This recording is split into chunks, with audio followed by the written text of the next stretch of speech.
Guys, welcome to my channel Hema Hungama. నేను మీ Hema and welcome to Bigg Boss 8 series episodes and promo analysis of 1, 2, 3 of today's episode.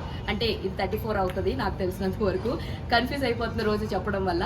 అయితే ఈ రోజు ఎపిసోడ్లో చూసుకుంటే ఫస్ట్ ప్రోమోలో మార్నింగ్ మస్తీ అని చెప్పేసి మణికంఠ చేత జ్యోతిష్యం చెప్పే ప్రయత్నం చేశాడు.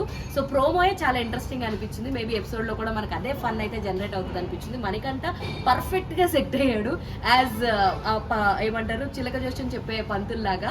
అండ్ ప్రతి ఒక్కరి గురించి హౌస్లో జరుగుతున్నటువంటి పాయింట్స్ని రేస్ చేస్తూ చెప్పాడు.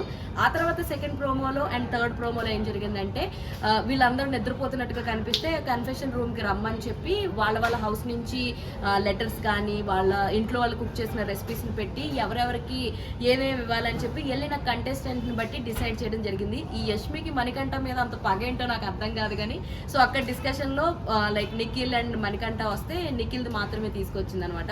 మణికంఠ అప్పటికే I need Yashmi I need అని చెప్పి అంటున్నాడు.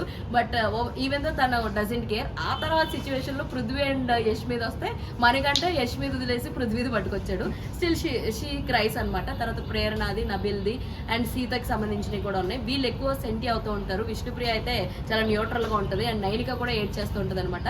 మొత్తానికి ఈ రోజు ఎపిసోడ్ కాస్తంత మస్తీ బోల్డ్ అంత ఎమోషన్స్తో కూడిద్ది అని చెప్పి నాకు బాగా అర్థమైపోయింది అనమాట. సో అదే ఈ ప్రోమోస్లో నాకు బాగా అర్థమైంది.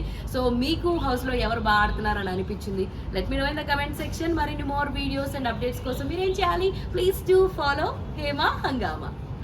అరే చెప్పురా అరే అదేరా ఇందాక చెప్పమని చెప్పే కదా. ఏది